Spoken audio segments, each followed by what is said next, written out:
we made a security assurance to Israel before then, but it was after the 1967 Six-Day War and the Yom Kippur War, October War. So after, in the late 1960s, what you see aid going from about $60 million a year up to the billions. Like when Richard Nixon was president, right? Yes. Okay. So I think in 1971 we got up into the billions around, and then by 1976 Israel was receiving the most financial aid of any country, and France previously had been providing Israel with the most financial aid up until that point, before Americans started really donating. I did not know that. Yeah. Wow. We should have made the Germans pay for it. So what is this special relationship that exists between the United States and Israel? What characterizes it? What makes it so special? Well, they get about $3 billion a year is characterized as the standard thing you're going to see, but the actual benefits exceed, or are estimated to exceed, $4 billion a year. And probably over the lifetime of Israel, we probably donated $200 billion to the country. But that doesn't take into account all the Jewish Americans who send a substantial portion of right, that's through the state of Israel. Right. That's only federal government. Federal government. And now, where did the $200 billion number come from? Like who reported that? So in the book The Israeli Lobby and U.S. Foreign Policy by John J. Mearsheimer and Stephen Waltz, they estimate an official kind of lowball figure of about $150 billion up to 2005, and then it just and then where does the $3 billion number a year come from? Because I always heard, I've read the budget statements. We give $1 billion a year in military aid. Are we giving them other aid? Well, check this out. In 1992, there was the president of AIPAC actually resigned because he was boasting about how much political influence he had getting aid for Israel. So Ouch. Let's see. Let me give you a little quote from him. He broke rule number 1. He met with Secretary of State Jim Baker and cut a deal with him. He says, besides the $3 billion, they're looking for the Jewish votes, and I'll tell him whatever he wants to hear. Besides the $10 billion in loan guarantees, which was a fabulous thing, $3 billion in foreign and military aid, and I almost got $1 billion in other goodies that people don't even know about. So, according to... Wow. And what year was that? 92. Some other unique things that characterize the special relationship that we have with Israel are they get all of their foreign aid thanks to a 1982 clause in the first 30 days, whereas other countries get it in quarterly installments. So they get to earn interest on treasury bills on our debt. So like the big banks. Yeah.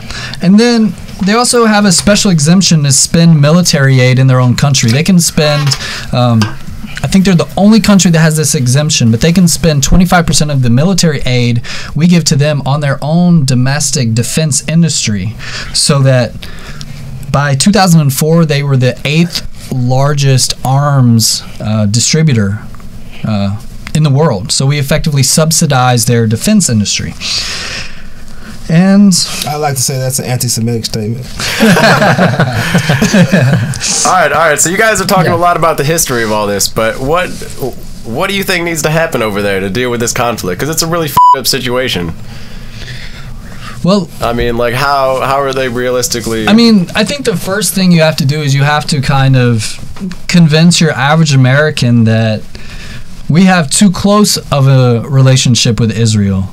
And you have to say, look, the American government can be manipulated by interest groups, by plutocrats, by whatever you want to call it.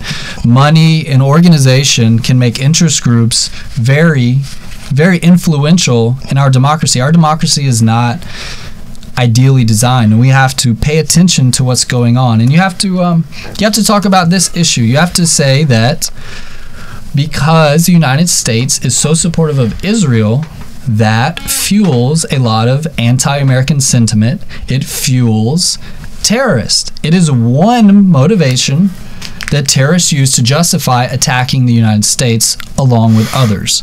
So you actually have to connect the dots and show people that there are strategic limitations. There are penalties we pay for being this supportive of Israel. I would like to say that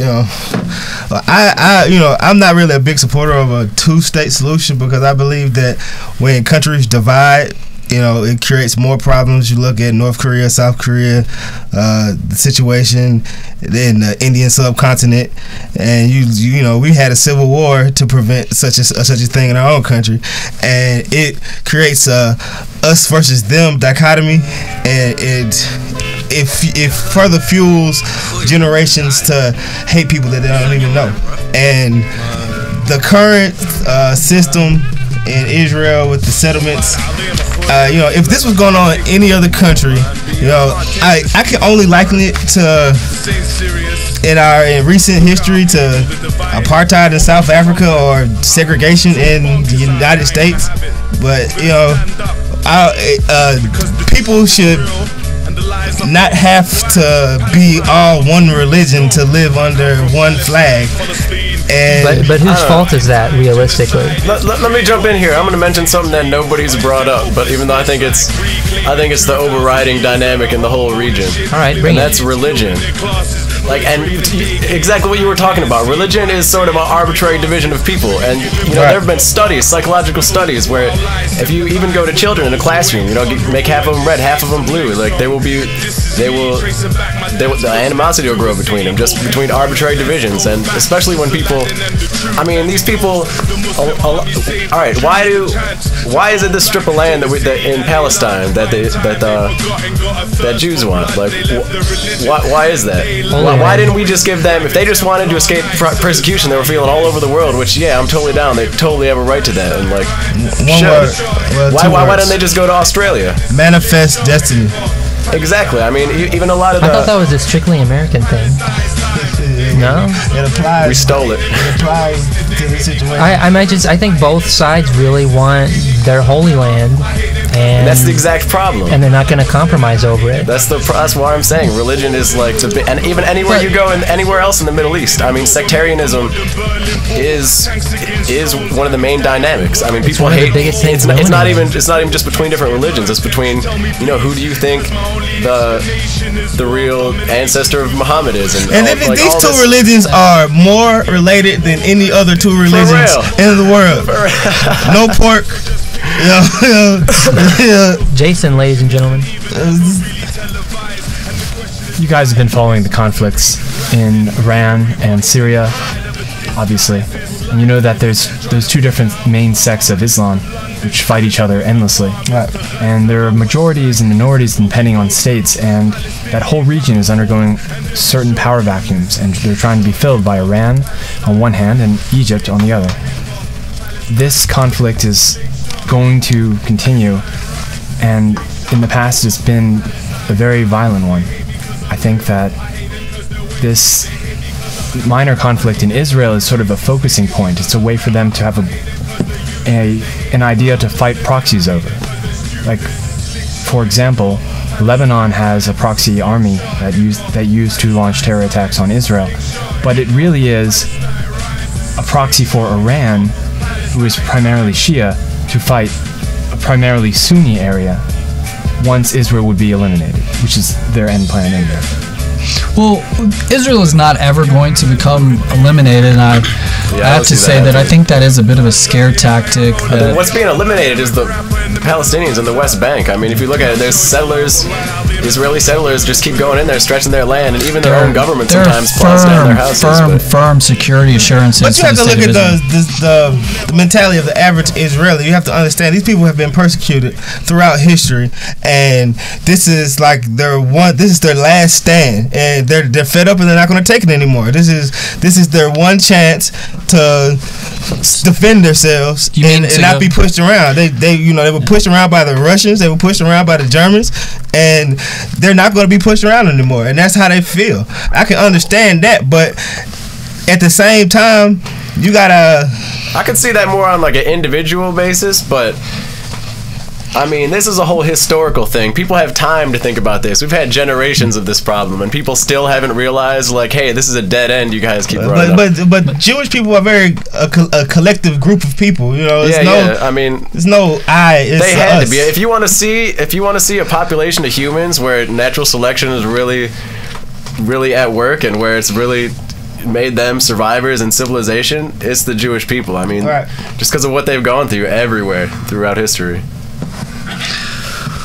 I think you guys did oversell religion, though. I think we undersold religion. Yeah. I mean, I understand. I think this is all about religion. I completely disagree. Do you think if they had the same religion, they'd be divided like this? What are the IRA and the Brits? They fought it out bloody. They had terrorism. So then they're both Christians. I understand Christian versus Protestant. Catholic versus Christians have been killing different Christians forever.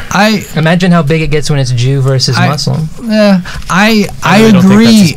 It is a point, but there are settlers. I mean, who how are do you completely dissuade somebody secular. who thinks God gave them this land? I think God, they had it 4,000 or 5,000 years ago, and they deserve this land. This is their land. These people living on it would get off. That's the view of, especially the more hardcore settlers that go into the West Bank and just build a house on a hill and are just all trained and ready for war. They have settlements that, if they get enough people in a settlement, they'll actually send Israeli army soldiers to help protect them.